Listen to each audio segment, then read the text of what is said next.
जब मैं cabin crew join करना चाहती थी तब से मुझे जानना था कि भाई क्या होती है सैलरी कैबिन क्रू की। मुझे 58-59,000 second month as a fresher airline में फ्लाई करके सैलरी आ गई थी। इंटरनेशनल फ्लाइट्स की सैलरी बेसिकली स्टार्ट होती है 1 to मोस्टली 1.5 ही हो गई टू 3 to 4 lakhs वो जाती है। जैसे इंडिगो है 31st को आपको वो सैलरी दे देता है with your basic and your flying hours together, वो आपको सैलरी दे देता है। Hi my Sanghu fam, welcome back to the channel and this is episode 3 of our Cabin Crew Untold Stories and today the topic is about salary and guys ये question तो मतलब जब मैं cabin crew join करना चाहती थी तब से मुझे जानना था कि भाई क्या होती है सैलरी कैबिन क्रू की, एज अ फ्रेशर क्या मिलता है, इंटरनेशनल में कितना मिलता है, डोमेस्टिक में कितना मिलता है, बहुत सारे सवाल थे। और कौन सी इंडियन एयरलाइंस है जो कि बेस्ट पे कर रही है अभी फिलहाल में, मैं सब कुछ आपको बताने वाली हूँ। And we are going to also talk about the major airlines in India, IndiGo, Air India, इनका पे स्ट्रक्चर क्या है। एंड गाइस ऐसे नहीं है कि सिर्फ ऊपर से मैं बात करने वाली हूँ, आई हैव माई एयरलाइंस जहां मैं लास्ट काम कर रही थी इसके सैलरी स्लिप्स भी, तो उससे आपको एक बहुत ही बेटर क्लैरिफिकेशन मिलेगा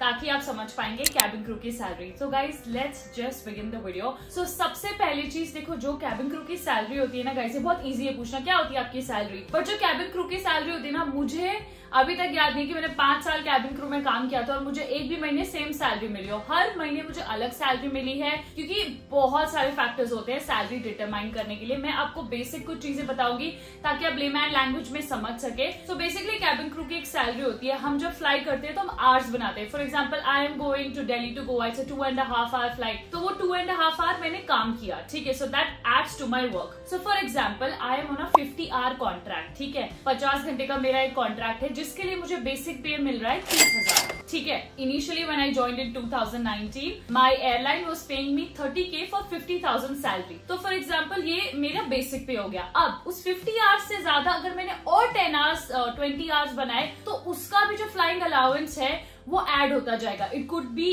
एक आवर का कितना पे होता है, ये सब क्या होता है, ये हर एयरलाइंस का अलग है। तो मैं इस पे एकदम घुस के आपको नहीं समझा सकती कि एक्स्ट्रा पर आवर का क्या पे होता है। वो मे बी मैं अपना सैलरी स्ट्रक्चर यहाँ अटैच करूंगी तो आपको ज्यादा बेटर तरीके से समझ में आएगा। और तीसरा होता है layer allowance. As a cabin crew आपको बहुत सारी जगह जाके लेयर मिलता है, हॉल्ट मिलता है। जैसे फॉर एग्जाम्पल मैं दिल्ली गोवा गई, फिर गोवा बैंगलोर गई, बैंगलोर चेन्नई गई, चेन्नई में मेरा हॉल्ट है, तो जो एक दिन में चेन्नई में रहूंगी 12 घंटे के लिए, 24 घंटे के लिए, तो उसका भी अलाउंस होता है। यहाँ गाइस मैं सिर्फ डोमेस्टिक एयरलाइन समझा रही हूँ तो आप थोड़ा सा बेटर क्लैरिटी ले।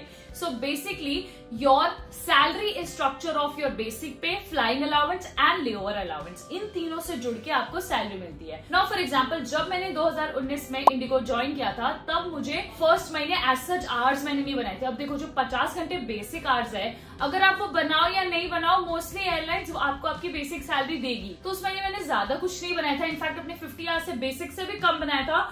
तो पीएफ कट के मेरा कुछ 29 या 30,000 ऐसे सैलरी आई थी। एंड देन नेक्स्ट मंथ ही बहुत ही भयंकर रोस्टर आया था। रोस्टर आता है आपका 1 महीने पहले से कि ये फ्लाइट्स आपको करनी है। उसमें स्टैंड बाइज भी थे। स्टैंड बाई मतलब आप ऑन होल्ड हो कि आपकी कोई फ्लाइट लगेगी तो आप जाओगे। तो उस महीने मेरी बहुत फ्लाइट लगी एंड ऑलमोस्ट मैंने 70-80 आवर्स के आसपास बना लिए थे। तो मुझे 58-59,000 second month as a fresher airline में फ्लाई करके सैलरी आ गई थी। Now guys the question is that कि चलो आप ये फिर भी थोड़ा सा समझ गए, डोमेस्टिक एयरलाइंस में भी इंडिगो का अलग है, एयर इंडिया का अलग है एंड इंटरनेशनल फ्लाइट्स का अलग है, डोमेस्टिक का बहुत अलग है। अब मैं आपको बेसिक एक और चीज समझाती हूँ ताकि आप इंटरनेशनल फ्लाइट्स की सैलरी अच्छे से समझ पाए। सो इंटरनेशनल फ्लाइट्स की सैलरी बेसिकली स्टार्ट होती है 1 to मोस्टली 1.5 ही हो गई टू 3 to 4 lakhs वो जाती है। अब ये क्यों जाती है? बिकॉज मैंने आपको जो सैलरी स्ट्रक्चर बताया 3 चीजों का, उसमें जो फ्लाइंग अलाउंस है, बेसिकली अगर आप सिर्फ इंटरनेशनल फ्लाइट कर रहे हो तो मिनिमम उस फ्लाइट का 4-5 आवर्स होगा। वही आपको डोमेस्टिक फ्लाइट कर रहे हो तो मिनिमम डोमेस्टिक फ्लाइट 25 मिनट की भी होती है, ठीक है। सो आपको सिर्फ फ्लाइंग आवर्स की आपको सैलरी मिलती है, जितनी देर एयरक्राफ्ट हवा में है, जितनी देर में डोर क्लोज हुआ है उतनी ही सैलरी मिलती है आपको। मोस्टली ये इंडिया में रूल है। अब हम इंटरनेशनल एयरलाइंस की बात कर रहे हैं तो भाई इंटरनेशनल एयरलाइंस आप कभी 14 घंटे की फ्लाइट करते हो, कभी 15 घंटे की फ्लाइट करते हो, तो एक बार में 15 आवर्स बना लेते हो तो आपके आवर्स मंथली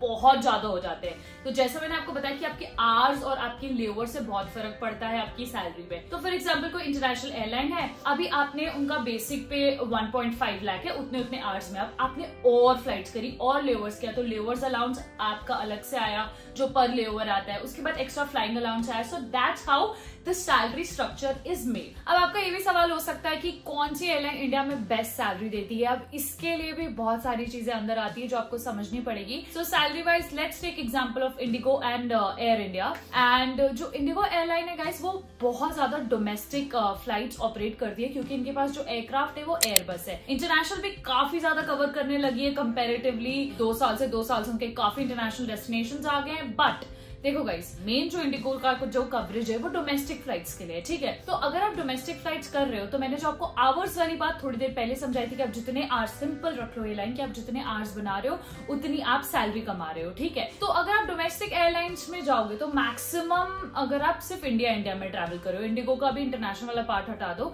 सिर्फ इंडिया में कर रहे हो तो मैक्स आपकी फ्लाइट जा रही है 3 से 3.5 आवर एंड आप उस हिसाब से अपनी आवर्स बना रहे हो। तो फ्लाइंग आवर्स उतने ज्यादा बन नहीं रहे हैं यहाँ पे, ठीक है। एंड वही कंपैरेटिवली एयर इंडिया, जिनके पास मोस्टली जो एयरक्राफ्ट है वो बड़े बड़े एयरक्राफ्ट है और ये मोस्टली इंडिया से जो डेस्टिनेशन जाती है इंटरनेशनल उसको कवर करते हैं। तो इनका जो क्रू है वो एयरबस के लिए भी ट्रेंड होता है, बोइंग के लिए भी ट्रेंड होता है, क्योंकि इनके पास एयरक्राफ्ट है वो। मतलब ऐसे आप कंपैरिजन रखो, मतलब जस्ट फॉर कंपैरिजन आप अपने दिमाग में ये रखो कि एयर इंडिया के पास सारा बोइंग बड़ा एयरक्राफ्ट भी है, छोटा एयरक्राफ्ट भी है, एयरबस भी है, और इंडिगो के पास एयरबस है। तो ऑफकोर्स वो इंटरनेशनल फ्लाइट्स भी कवर करेगा, बट वो शॉर्ट डिस्टेंस वाली करेगा, 5-6 आवर्स वाली। बट एयर इंडिया 15 घंटे वाली भी कर सकता है, तो जितना आवर्स उतना पे, ठीक है। बट अब मैं आपको स्ट्रक्चर भी समझाती हूँ। जैसे इंडिगो है 31st को आपको वो सैलरी दे देता है with your basic and your flying hours together, वो आपको सैलरी दे देता है। फिर आपकी वही 10 दिनों बाद आपका लेवर अलाउंस आ जाता है। अब एयर इंडिया है वो आपको देगा बेसिक सैलरी कुछ वही स्टार्टिंग ऑफ द मंथ का, उसके बाद उनका फ्लाइंग अलाउंस आता है और फिर उनका लेवर अलाउंस आता है। तो एयर इंडिया की सैलरी 3 पार्ट्स में आती है महीने में, लाइक 20,000 आ रही है, फिर जो अलाउंस है वो आ रहा है, ऐसे करके। और ये मेरे काफी सारे फ्रेंड्स एयर इंडिया में भी है, तो मैंने पूछा कि आप कितनी सैलरी, लाइक ऑन एवरेज बस मुझे बता दो एस्टिमेटेड कि इतनी आ ही जाती है, तुम इतनी फ्लाइट्स कर ही लेते हो, ठीक है। तो उन्होंने कहा कि वो 1 से 1.5 लाख सैलरी कमा लेते हैं पर मंथ, ठीक है। एंड उसके बाद मैंने इंडिगो में भी पूछा कि एज अ फ्रेशर तुम कितना कमा लेते हो, मैक्स तुम्हारी कितनी सैलरी गई है विथ जो लेवर्स मिल रहे हैं आपको। तो there was this girl who said that she makes around 60K because she had gotten 3 for international layover also and ये सब। तो बस थोड़ा सा डिफरेंस ये कि इंडिगो में इंटरनेशनल जो लेवर्स है वो जरूरी नहीं कि हर महीने आपको मिलेगा ही, बट आप एयर इंडिया में अगर क्रू हो बोइंग के तो ऑफकोर्स आपको मिलेगा ही, ठीक है। It depends about the aircraft you are flying on also. Salary बहुत चीजों पर डिपेंड करती है। आई नो थोड़ा सा कंफ्यूजिंग भी हो गया होगा कि बाप रे, बेसिक अलाउंस, फ्लाइंग अलाउंस, लेवर अलाउंस, फिर एयरक्राफ्ट टाइप, बट ये चीज होती है, लाइक एविएशन में it happens. And I know थोड़ा कंफ्यूजिंग होता है, बट आई जस्ट होप कि मैं आपके डाउट्स क्लियर कर पाई। अगर आपको फर्दर भी कोई क्वेश्चन है तो प्लीज कमेंट्स में डाल देना, I will reply to all of them guys and I will see you in the next video. And thank you so much इस सीरीज को इतना प्यार देने के लिए। आपका सपोर्ट मेरे लिए बहुत मैटर करता है। एक सिंपल लाइक भी it pushes me to put my hard work and to give you guys the best content. And thank you guys, see you in the next vlog. Bye.